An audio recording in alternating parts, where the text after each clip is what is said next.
Lake County on Facebook and Instagram. And you can email us at aacpglakecounty@gmail.com.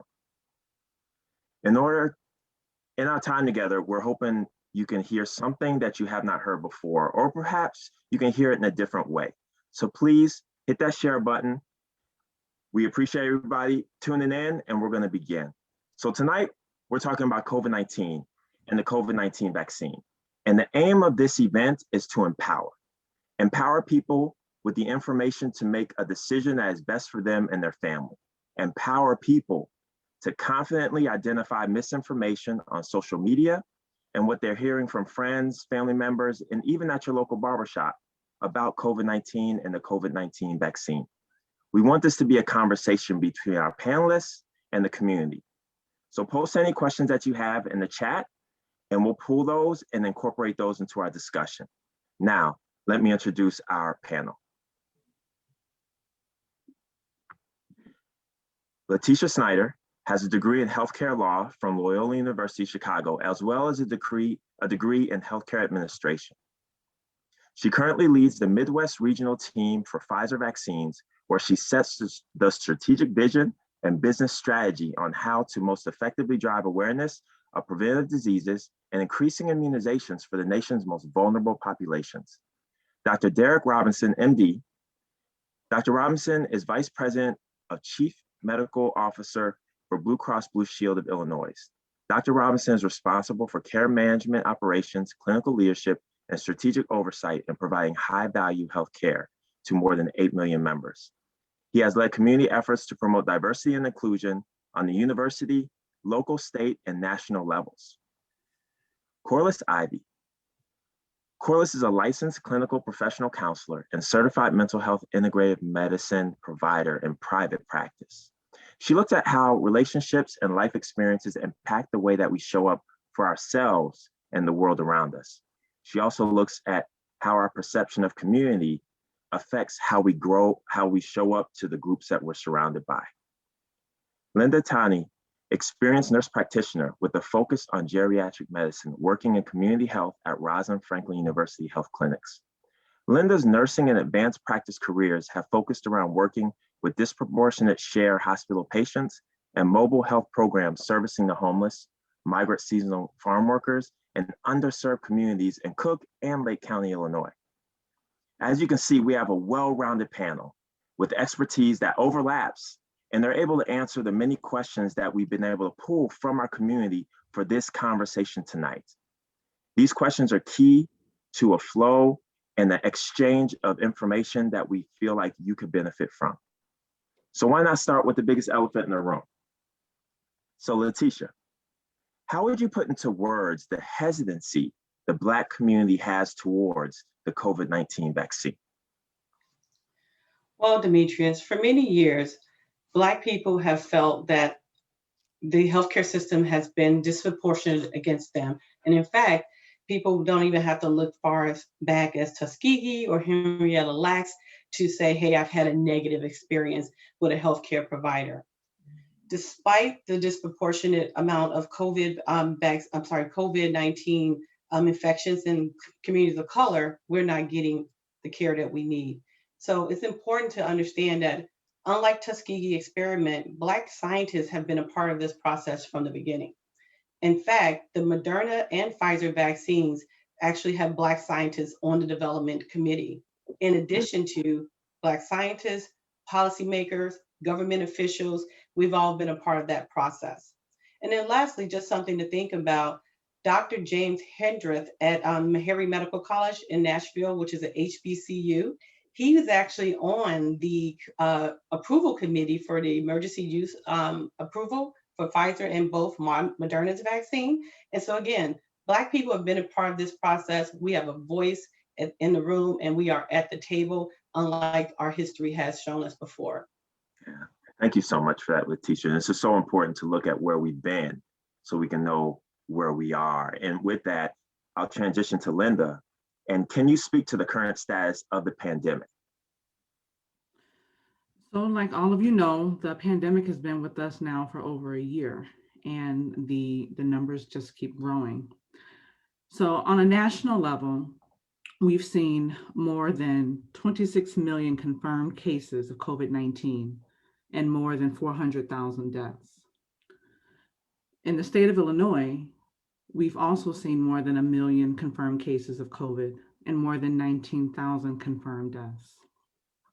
And more locally, here in Lake County, we have more than 53,000 confirmed cases of COVID-19 and over 800 deaths.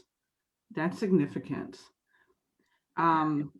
Just looking at Lake County alone, currently we rank 5th in terms of confirmed cases right now, which it's a huge feat because in the beginning of this pandemic, about a year ago, Lake County was ranked 2nd. So mitigation efforts are working. However, we still have a very long way to go. Yeah. Yeah, it's just sad thinking about one death, and we're talking about thousands upon thousands. That's devastating us. We'll switch gears to Dr. Robinson. And are we seeing, and we talked about the numbers, but are we seeing a difference in COVID-19 cases since we started distributing the vaccine? In terms of the variants? In terms of like the numbers that Linda was talking about and the high numbers, as we've transitioned into starting with the vaccine, do you feel like we're starting to see some changes in the rate of us contracting, or is it too early? Great question. And again, Demetrius and Gail, thanks for the opportunity to be with you all tonight. So we continue to see, high infection rates, high hospitalization rates, and high death rates, particularly in the minority community. And I think it's great that we're beginning the vaccination process. And I think folks have heard about a lot of the surges that we saw in different parts of the country in December that were pretty alarming in terms of hospitals running out of beds and the like. And those hospitalization rates have started to taper off. I think what's really important for folks to do is to not let their guard down. Don't get into a sense of comfort because we've now had at least a year of experience with COVID-19 and we see these waves go up and down. And so we need people to continue to wear their mask, double mask, to wash their hands, social distance. And when the vaccine is available to them in the community to get vaccinated, that's really important. There are some variants that we're seeing in different parts of the world. Folks have probably heard about this on the news, a UK variant, South African variant, a Brazil variant. There've actually been variants since the beginning of the pandemic. The variant that they had in China was a little bit different than what was experienced in Italy and Europe, and then what moved to North America. And there are likely to be variants even within the United States. And when we talk about variants, viruses do tend to change a bit. That's normal. We talk about changes in the spike protein. I like to make it simple and just say maybe the fingerprints change a little bit on the virus. And what that has us thinking through is, well, does it spread easier if it has a variant? Does it cause worsening illness? Can our tests detect, the variant? Does it change enough to where we have difficulty there? Some of the treatments that we have now, are they going to be effective with that variation in the virus? And then as we also look at vaccine effectiveness, does it impact that? So we're still learning. And I think the healthcare system, our public health systems are learning to learn faster. But I think the important thing is, what do we do about it? Because you're not going to look at someone and tell what variant they have. What we do know is we want to be sure that we're protecting ourselves and protecting our communities. Right. And that's so important. You mentioned that the variants, this isn't new. Like other diseases have had variants, and then this disease has had variants from the beginning. We're just starting to really notice, and we're tracking them now. So thank you for sharing that. How has COVID-19 taken a toll on the mental health? And of course, we're going to turn the correlate for this with her background. How has COVID-19 taken a toll on people's mental health during this pandemic? Thank you, Demetrius. And it's such an important question. As we would expect, we saw an increase of reported feelings of fear, uncertainty, distress, intense sadness, hopelessness, dread. And when we think about trauma, some of the behavior that we're seeing as providers could be things like difficulty sleeping, getting to sleep, staying asleep, changes in our appetite. Sometimes food that would normally feel good can irritate us a bit more. We've developed sensitivities or have noticed a change in how we tolerate different kinds of food. Even in relationships, couples are reporting that there's just a bit more tension, maybe some distance, even in the relationships, the close relationships. There was a great study that was printed in the Journal of Psychological Trauma that looked at the impact of parental stress on children. And it kind of broke down into two categories, internalizing and externalizing. And specifically, they looked at separation anxiety that developed in children, as well as aggressive behavior. And one of the things that's so important, especially to me, in the work that I do with patients, is beginning to see clients, seeing the word grief surface. Trauma makes complete sense. We know that, but seeing grief surface in research feels so important because it acknowledges the fluidity of the emotions that people are having. Someone could feel hopeless one day, feel completely fine the next day, then have feelings of sadness or anger, and then we cycle back through all of that again. It's important to be able to tune into that nuance because it's not a linear process. COVID has changed since March of last year, and we're changing with it. And I do also just want to hold space for the people that have found their creative footing in all of this. There are many people that, especially at onset of COVID, felt a sense of calm in being home, safe at home, returning to skills that they may have previously abandoned, and enjoying time with family. Excellent. It's very interesting you use the word grief because a lot of times we use that in terms of a death, but Yes, you're using it in the terms of all of the changes that have happened in absolutely. everybody's lives brings about a feeling of grief. Yes. Very interesting. Yep. Loss of life, loss of self, loss of employment, all kinds of losses that we're tackling at the same time over a prolonged period of time. As we talk about the impact of COVID-19, and we've kind of grasped a little bit on the mental health part of that, Dr. Robinson, can you ring in as far as what are we seeing as far as COVID-19 and the impact it has on the physical health? Sure. So we know that individuals who are infected with COVID-19 that have symptoms typically going to have symptoms that may mirror some of what we see in the flu, cough, sore throat, runny nose, sometimes nausea, vomiting, loss of taste or smell being something fairly unique to COVID-19. In those cases that are severe, where individuals have a lot of complications and up in the hospital, we've seen some interesting, phenomena, unfortunately, happen where individuals have high rates of strokes, where you have a loss of blood flow to the brain, or a loss of blood flow to part of the heart, causing a heart attack. We've also seen individuals have blood clots in their legs or blood clots that travel to their lungs, which can be potentially fatal. So those are some of the physical complications that we see in what we would describe as the acute or kind of the short-term period. We also have this phenomenon of long haulers that we're beginning to learn about, where some individuals seem to, months after the initial infection, still have respiratory issues, cough, shortness of breath, fatigue, weakness, and other symptoms. And honestly, we're still learning about it. It's difficult to predict who's going to be a long hauler and what the long-term effects are. So I think as you consider all of what we're going to share this evening, we all share this information with some humility, recognizing that things change and evolve over time. And then also we've seen some of the illnesses in children that you all have heard about on the news as well. Yeah. And I think some people just assume it's going to be older people that have these kind of side effects and long-term impacts, but you're saying that you're seeing it in young people in 20s and even maybe even a little younger. Yeah, I mean, we've seen interesting, complications with COVID across different age ranges. And certainly we know that, the elderly population has suffered a really high burden of illness and death with COVID. But we also have seen these really high numbers in the African-American community. And this is not a genetic predisposition, which I think is really important to share. Individuals that have chronic medical conditions like cardiovascular disease, high blood pressure, diabetes, obesity, asthma, kidney disease, these place individuals at higher risk for having complications due to COVID, just in terms of how their immune system responds to the infection. And we know that we see more of that in our communities, right? We have more family members that have a little bit of pressure, a little sugar, a little obesity. Most of us don't have one, we may have multiple of those. And so that's why we begin to see these high complication rates alarmingly high in our communities. Okay.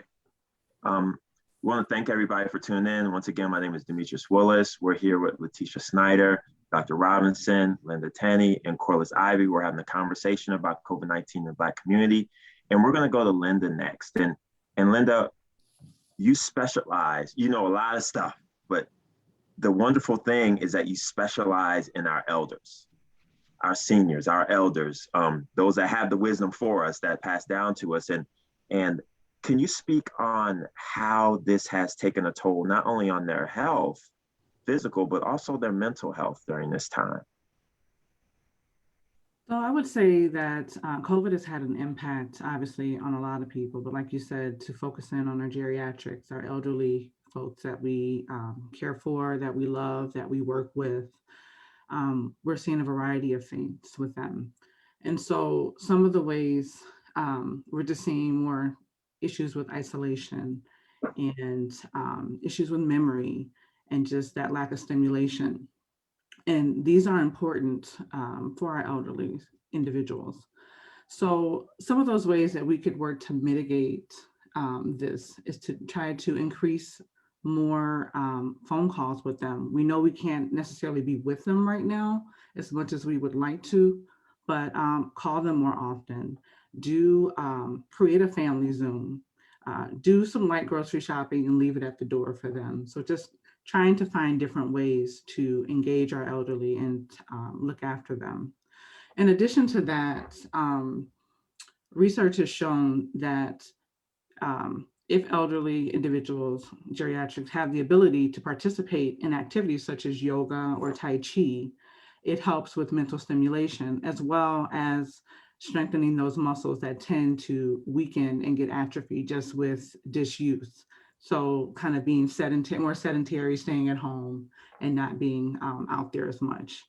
So ironically though, we are also seeing that a lot of young people are struggling with the quarantine, probably a little bit more than our elderly folks. And so, you know, there's some good ways and just, you know, a few tips to kind of help us deal with that.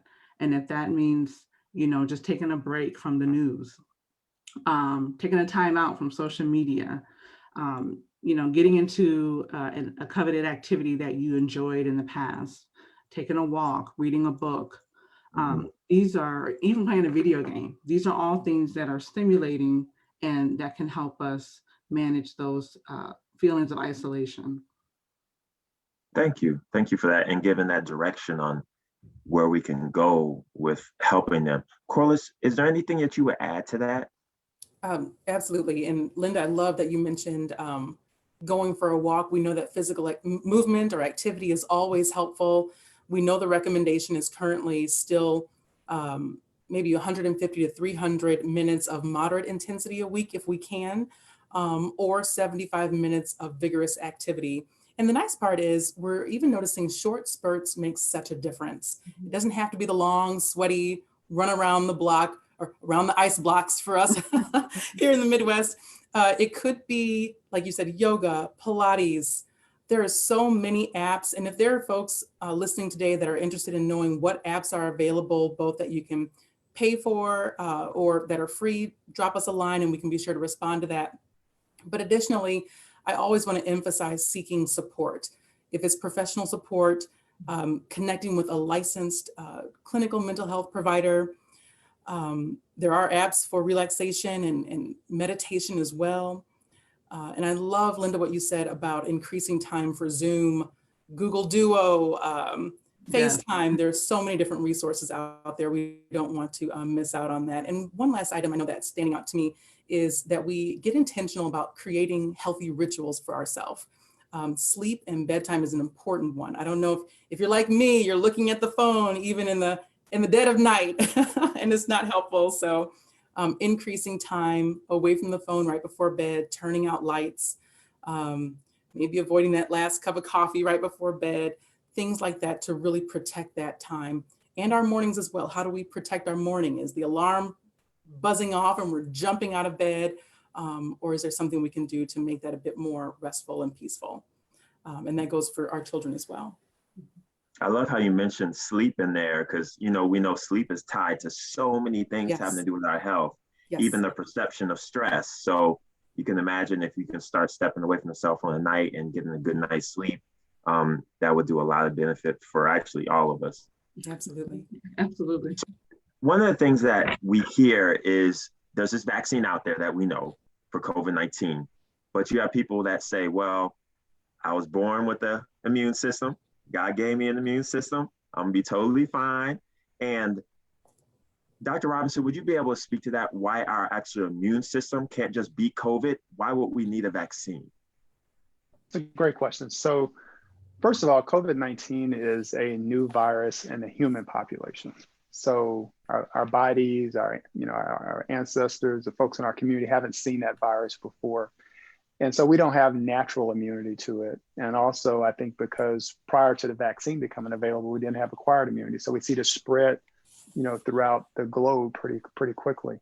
Now, I think it's fair to say that most individuals who are infected with COVID do okay. Many individuals have mild symptoms, some have no symptoms. The problem with that is that this particular virus, you can have a long period of time between the day you get it infected, the time that you begin to spread the virus when you're contagious, and then the time when you're actually having symptoms, if you have symptoms at all. And for those individuals that are pretty healthy and their immune system will fight it and overcome the virus and they do fine, they're okay. But the number of people that they infect in the process of moving around when they have no symptoms or minimum symptoms and they're contagious, that have a lot of risk factors that aren't going to do well is the problem. That's how you have individuals that live in nursing homes that hadn't gone anywhere, didn't see anybody, yet they came down with COVID and you see it spread and just wipe folks out. Or folks that live in multi-generational households like many of our community where you have a grandparent, parents, grandchildren, grandma hadn't left the house, but we got a fixed number of bedrooms. You got some folks that are in and out of the house, they have some symptoms, maybe they don't, and then it spreads and everybody's got it. And you get these catastrophes where you lose multiple members in a home. So again, most people that get the virus will do fine, but what we have to do is think beyond just ourselves, the young and healthy. We have to think about the people in our lives and our communities that were predicted to not do well if they get infected, and we got to protect everyone. Yeah, thank you for that. As we talk about the vaccine, and of course, we transition into those that want it. They hear what you guys are saying. They're like, man, I want to get this vaccine. Letitia, let's bring you in here and say, can you explain how we can work towards fairness and equity in the distribution of this vaccine to our communities? Sure. And it's important to note that there are both national and local efforts behind fair and equitable distribution of the vaccine. In fact, under President Biden, he's committed to ensuring that we have vaccination centers in communities of color. In addition, the Pentagon has released over 1,000 troops into the communities to ensure that people have access to this vaccine. So there are people out there supporting our local communities. But even in Lake County, let's just point out our groups here. We have the Lake County Health Department, AACPG, who's out there, who's raising awareness and encouraging vaccination. But more importantly, you have easy access to the Lake County Fairgrounds, where that has actually been converted into a vaccination center. So I think it's important for people to know that we have access, that the distribution is fair to communities of color. And more importantly, it's important to schedule your visit so that you can be vaccinated. Excellent. It sounds like you're saying the availability, but also the education are really important when we talk about the fairness and equity. Yes. Linda, Mhm. with the vaccine going out, there's a lot of questions about side effects of getting the vaccine. Can you speak a little bit about that? What can people expect if they do get the vaccine? Sure. And before I get to that question, I just kind of wanted to piggyback a little bit off of what Mhm. Letitia said, because she made some really excellent points. And I kind of want us to kind of focus on equity. So equity is the act of being fair and impartial. And so we know as a nation, we have been struggling with inequity.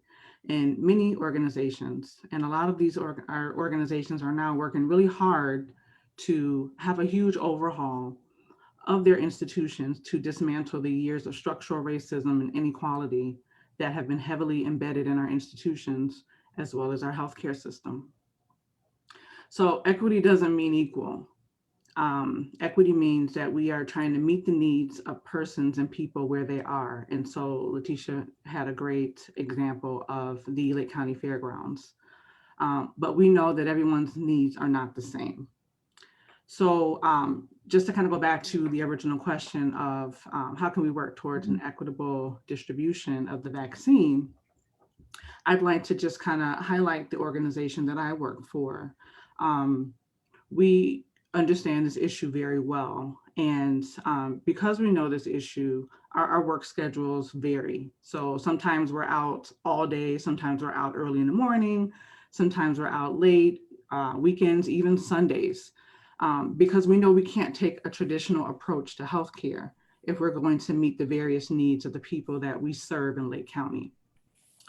So to have a positive and an equitable impact, we have to take our healthcare services to the people, even if that sometimes means meeting them at a homeless shelter or even going to a church. So in terms of side effects, so I'd like to kind of move away from that language of side effects and just say an expected immune response. This tells us that our body is doing what it's supposed to do. And as our body is recognizing that there's something different or foreign inside, it's telling our body to gear up and develop that memory so that if we do come in contact with a virus, such as COVID or even the flu, we know what to do. So most immune responses are mild, self-limiting, and they don't really last more than 3 days. Some of those expected immune responses that we've seen have been pain at the site of injection, maybe a slight rash, a fever, chills, all again, just important signs that our immune system is active, is functioning, it's working, and it's doing what it's supposed to do. I love that, and I appreciate that correction of this is immune response, which means this is normal. Like your body's working how it's supposed to work. That's why you're feeling this way. I love that because people tend to think, oh, it's going to give me this and that, and I don't want to take it. Well, you know, your body's working, and you should actually be kind of happy that that's happened. It sounds like what you're saying. So thank you for that. Demetrius, I would just add to that, though, when we talk about immune response, which is important, because that is a sign that the vaccine is working, but also if those symptoms persist, if they persist beyond 2 days, then you want to consult your physician. And in addition to, if you have severe allergies and you're considering the COVID-19 vaccine, then you should speak with your physician as well, because you may be at a higher risk for an allergic reaction. She mentioned some of those side effects, but I also want to just highlight, headaches, muscle aches, chills. Again, those are all signs of immune response. But we want to make sure that if you do have those that persist beyond 2 or 3 days, that you do speak with your physician. Excellent. Can I add one comment? And this is also just to remind us all to get some context, right? So, our children get vaccinations. And a lot of times when they get vaccinations, they get like multiple ones at the same time. Those of us that, been around the block a couple of times, we give them a little Tylenol before, so they're not as fussy. So this is not something I think that folks should fear from an immune response or side effect perspective. And I'll share a personal story. I got my tetanus, my Tdap booster in October. And my arm hurt for like 4 days. I had aches and chills. And when I had the COVID vaccine, it was nothing compared to that booster. And certainly when I see people in the ER and they hadn't had a tetanus shot in a while and they need to get a booster or something, they take it and they end up aching for a couple of days from it. So I thought that the COVID vaccination process was much easier. Excellent. Thank you all for sharing that. Just wanted to remind our viewers, this is the Town Hall on COVID-19. This is a collaboration with the Lake County Health Department and the African American Community Partnership Group. Our next question will be for Corliss. And of course, we're talking about this vaccine. Do you feel, or how would you describe this vaccine and its perception? Do you feel like it would be more stressful or it would release stress as people are making this determination of getting it or not? So the short answer is, I think it's both. I think there are a lot of questions and concerns around the vaccine that's producing some anxiety for a lot of people. I mean, just kind of scrolling through some of our comments, there are questions that are coming up related to accessibility and different things of that nature. By and large, what we're beginning to see is as we become inoculated, as we see numbers go down, and things begin to open up, and there's some sense of normalcy, we'll find some relief. But there are some key things I feel from a mental health standpoint that we'll just have to reckon with as we move into this next stage of COVID. One would be for non-COVID diseases, like something like cancer. We're seeing that people are a bit more fearful about making appointments. I think we're beginning to see some of that data change as we move toward vaccines, but prior to, people were not taking care of themselves, not getting screened, not following up with routine appointments due to some of the fear about COVID. I know I'm going around about your question, but it's making me think of a couple of different things. I know something else that we're going to have to work with emotionally is, it's kind of roundabout way, but I'm going to get there. I'm going to get there. Just the sense of helplessness. When we think about the healthcare setting, there are many hospitals now that are opening their doors and allowing some visitation pending the situation, and we had none of that before. So a lot of guilt, a lot of helplessness is something that we're going to see continue on, and that we'll have to look at even as vaccines become available. And then one more, it's kind of unrelated, but I feel compelled to share it here for some reason. We were talking earlier just about grief and how this whole process has impacted people. And I just cannot say enough about how culturally it's disrupted and impacted how we create ritual in our lives and within our families. Things like graduations we know about, but funerals. Funerals is a big one that's come up in research that has been incredibly distressing and horrifying for people, that we're not able to be with one another, celebrate and honor our loved ones in the way that we would have wanted to, and feeling completely helpless about it. So all of that to come back to your question of, I believe as we begin to see more people vaccinated, there will be some relief. Okay, thank you. Dr. Robinson, so we're talking through and we're talking about our elders, we're talking about Corliss cancer, like we have different like chronic diseases. Who's at higher risk and who should consider taking this vaccine? Yeah, happy to answer that question. And I just want to build on Corliss's comments there, because I've had a personal experience of losing my godfather to COVID-19 last summer. And so the awkwardness from a ritual perspective, not being able to embrace your family members when we're all grieving during a funeral. And I've also done some memorial services, like probably many of you, by Zoom. It has definitely been very challenging. And even spent some time on the phone earlier today with a close friend that's a funeral director, and it was talking about having to expand the morgue at the funeral home because of the high number of deaths. And so this is definitely a real challenge for us. So in terms of individuals at higher risk, certainly individuals that are older, and I'm gonna say older is like over the age of 50 and kind of going up. The CDC has a nice chart that compares your risk of hospitalization and risk of death compared to individuals that are like age 18 to 30 or 35 or something like that. And that risk goes up exponentially as those not exponentially, but it goes up significantly as those age brackets increase. So age is a risk factor. Again, having chronic medical conditions like high blood pressure, diabetes, kidney disease, asthma, obesity, all of these conditions increase your risk of infection.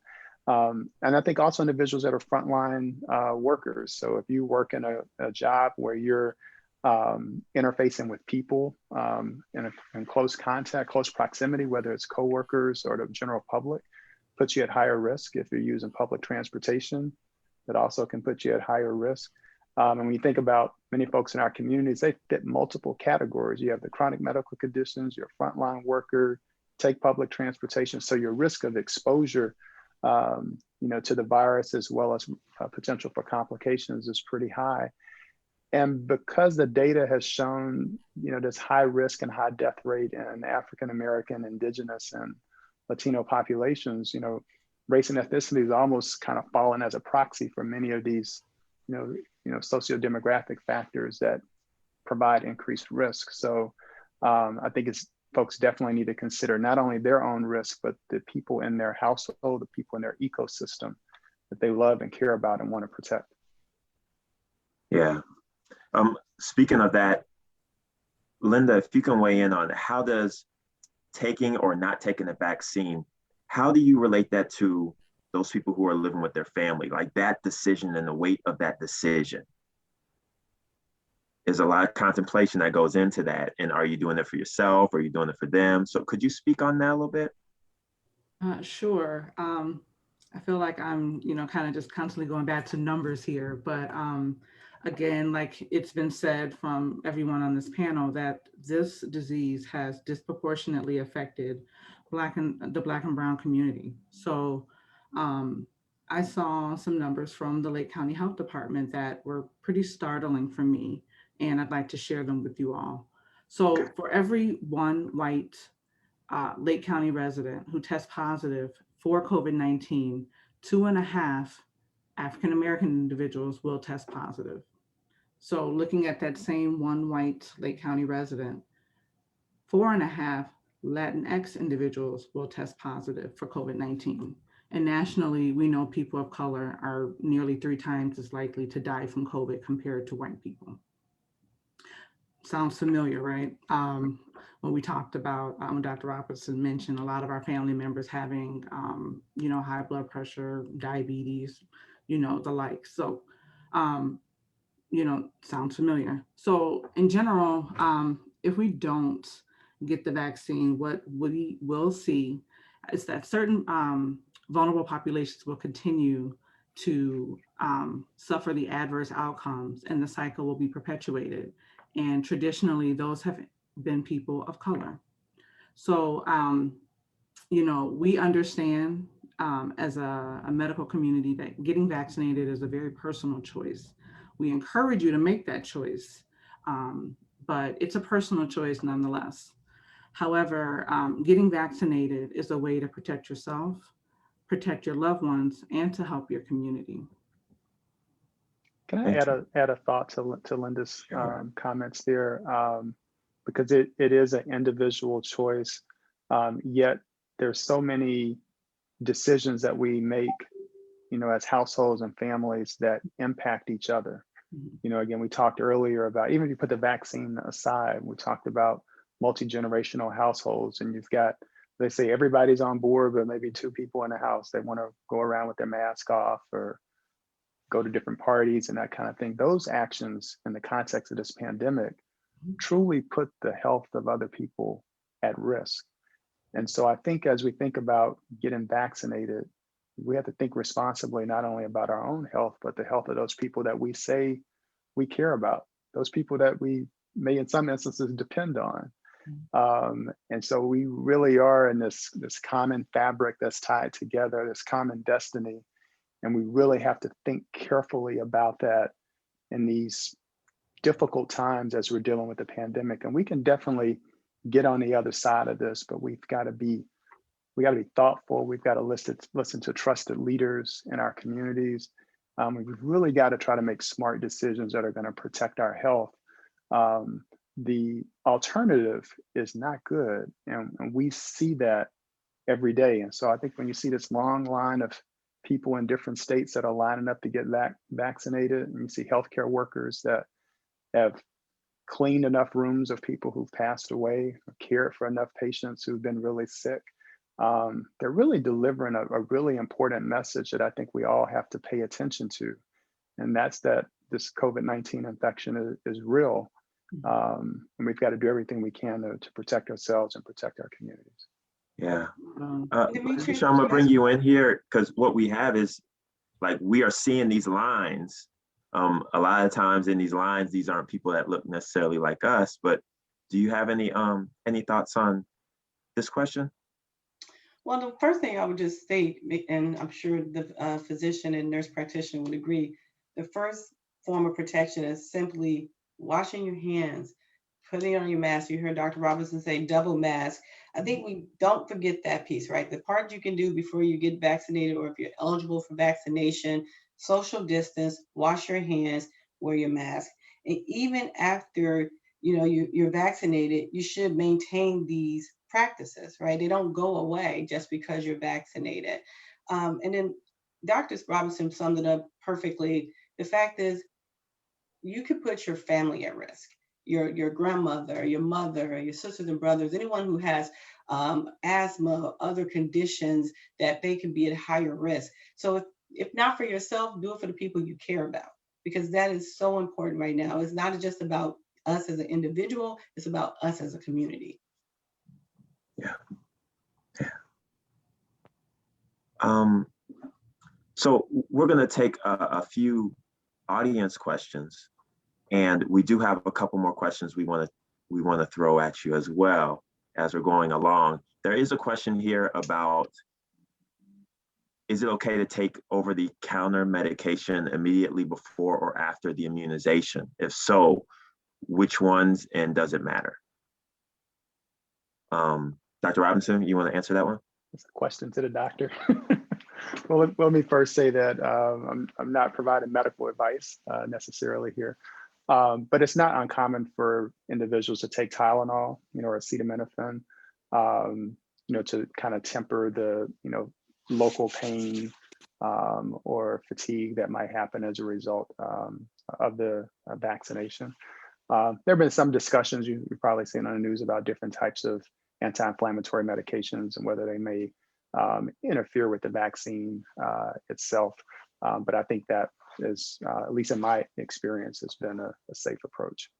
Okay. Linda, have you heard of people, there's another question about after they get a shot, putting a warm compress on it, will that help with absorption or effectiveness? So I think those individuals that are looking to put a compress on to mitigate that pain that they're feeling. So I would start with ice if they're having those symptoms before a warm compress.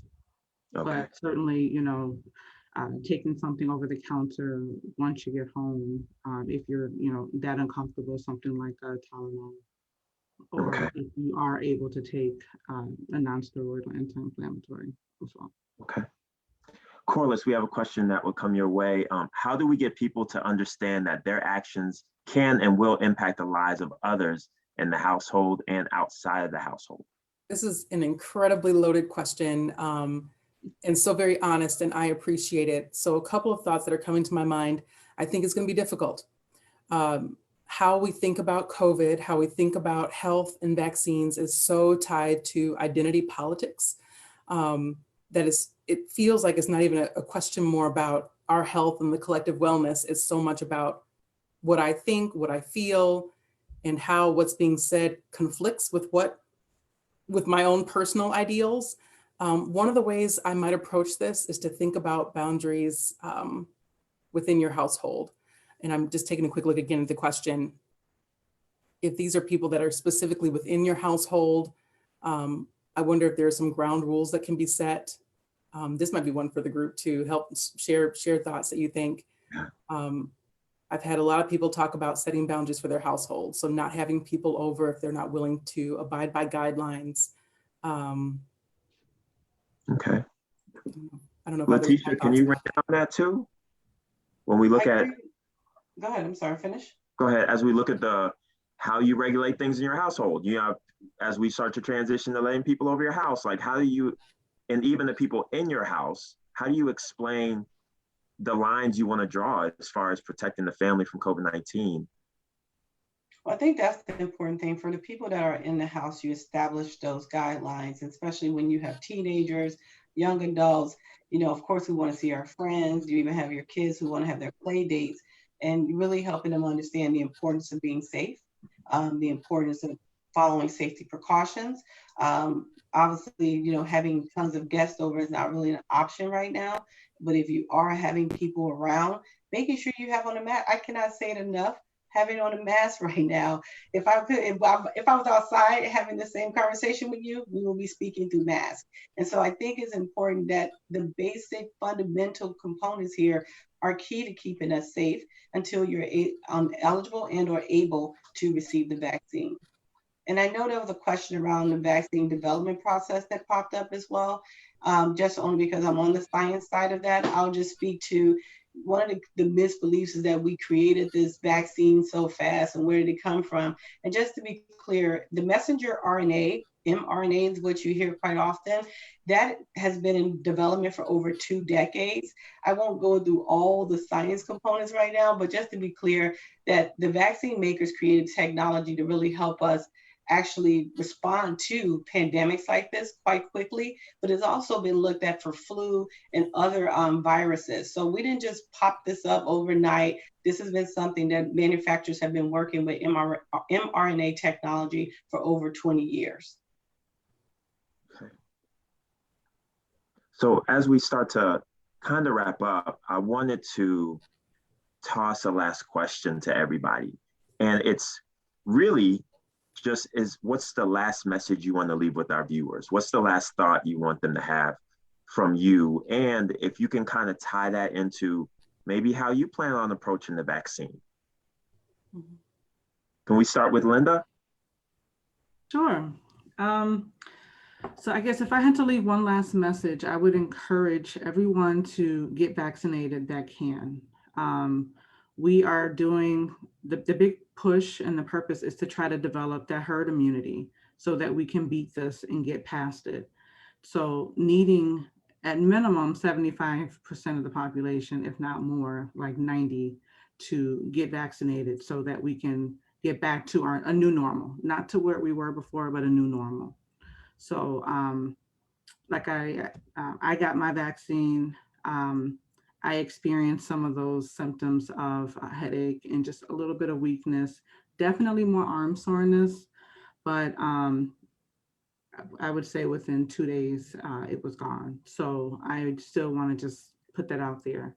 It's a choice that we all have to make, but we want to make sure we immunize and get to that herd immunity, because there are individuals due to their own weakened immune system that just cannot get immunized. Okay, thank you. Dr. Robinson, your journey in this decision for the vaccine and what you want to leave our viewers with to think about. Sure. So in terms of the journey with the vaccine, I've gotten both doses of the vaccine, the first in December, second in early January. My wife has also been vaccinated. She's a physician, and recently my parents that are in different states have gotten vaccinated. And for those of us that are kind of in that middle stage of life, kind of, especially in healthcare during a pandemic, ensuring that your parents are well and kind of trying to manage them and ensuring that they're making the right decisions can be stressful. And so it's a bit more reassuring to know that they're now down the process of getting vaccinated. But also I've found through this process the need to continue to reinforce information around how this virus is transmitted. What are the things that people need to do to protect themselves? When all of us were young and we were growing up, people in our household would say, well, I don't know. Well, as for me and my house, we're going to do things this way. And so I think we've got to have that common knowledge about the virus and then try to stick to the playbook around things that you can do to protect yourself. The take-home message is we all have a role to play in ending the pandemic. We all have to do our part. And doing our part means wearing double mask now, washing our hands, maintaining our social distance. And when we have the opportunity to get vaccinated, getting vaccinated as well. Those are all going to be key steps to us bringing this pandemic to a close in our communities and trying to get our lives back to a sense of normalcy. Don't let your guard down. Now it's not the time to do that. Yeah. Letitia, can you ring in on that? Well, I would just share, just in case you can't see me, I'm having a little bit of technical difficulties That's all right. But I would just share, first of all, I feel like Dr. Robinson really did just throw the mic down right there. I'm like, that's all you need to say. But not to scare anyone, but I can tell you, if you haven't had it, you don't want it. Okay. I was one of those early people that contracted COVID, and I was in the hospital for 21 days. Dr. Robinson mentioned earlier about the blood clots and so forth.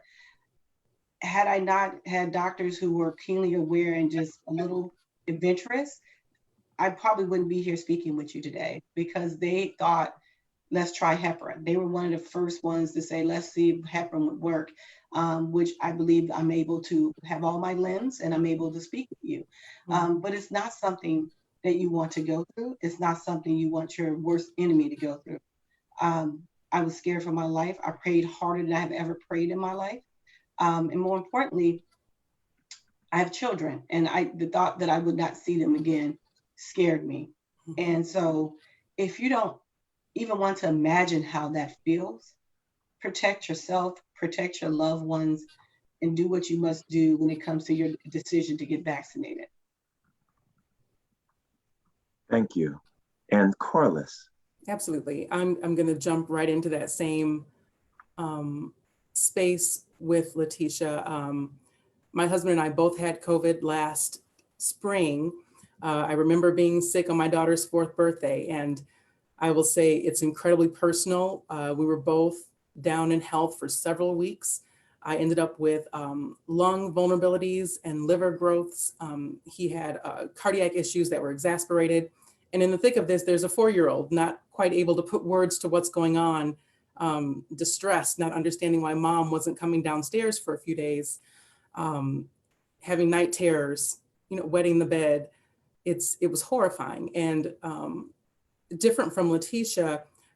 But I did have a couple of days where I began to wonder, is this how it starts? There was no question in my mind, this is not the flu, it's not a cold. And there were moments where I questioned, is this how it starts? Will I be here to see her grow up? She's so young. It's horrifying. So my biggest message would be to please be intentional about our health and wellness. We have no concerns about boundaries in our household. We take it serious, and that's just the bottom line. And we have older adults that we need to protect. I have parents, one with lung concerns. We just have to be safe. We have to be careful. And I just don't know if people will, I'm looking at, thinking about Nisi's question, I just don't know if people will truly understand if they don't have a personal touch point. But we shouldn't need it. We shouldn't have to come near death to have an honest conversation about what we need to do as a community. So that's my honest moment. The sentiment of having an honest conversation and what we've had today. I'll ring in last as just, I have taken the vaccine. I went and signed up for it. I took both shots, and it was my way of protecting my family. Like my young men that I have in my house, they can't take it. The vaccine isn't for kids. So how can I protect them as the man of the house? And it's to take this shot. And that's where I decided. And the other part that I contemplated on taking it was, thinking about where we started and how Letitia kind of summed up why African Americans are, suspicious and frustrated by our health system, and know that at times we're not being treated equally. And looking at that, but also realizing those evil people who did the things they did to us many moons ago, that they would be elated, just happy as I don't know what, knowing that what they did is still affecting us today. Yes. And still driving the decisions that we're making, and that their plan worked better than they could ever have hoped. And that's a scary thought. So with that being said, I knew I was going to take the vaccine. It's not an easy decision though, but hopefully the information that we provided today will at least allow people to think it through. So in closing, if you're not sure if you want to take the vaccine, we ask you to register. If you're sure you want to take the vaccine, of course you register. But the idea is that we want you to hold your place in line. You can always decide later, you know what, I don't even want it. Or, you know what, I'm really glad that I signed up. Let's get it done. But get your spot in line. Go to the All Vax website for Lake County. sign up there, really sign up anywhere you can to get in everybody's line. And whoever calls you first, go get the shot. And once the time comes, you can get your second. So for more information about that and health disparities and the other impacts in the Black community, you can go to AACPG websites, contact us through Facebook, see AACPG Lake County on Gmail. And bottom line, we want to thank you. As stated, keep masking, stay distant, wash your hands. I want to thank the panel. I want to thank the Lake County Health Department, the AACPG, and most importantly, the people who tuned in and will tune in to watch this video. With that being said, thank you so much.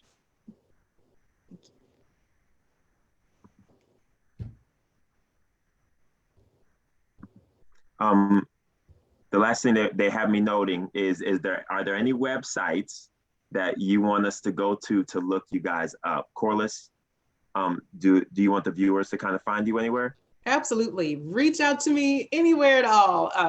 Facebook, Instagram.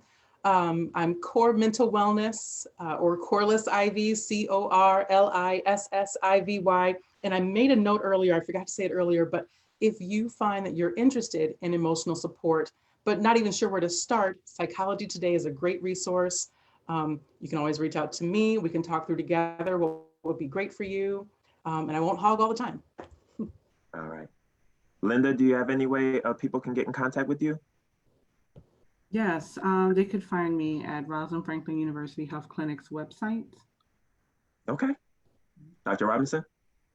I'm on Twitter. My Twitter handle is at Dr. D Robinson, so DRD Robinson.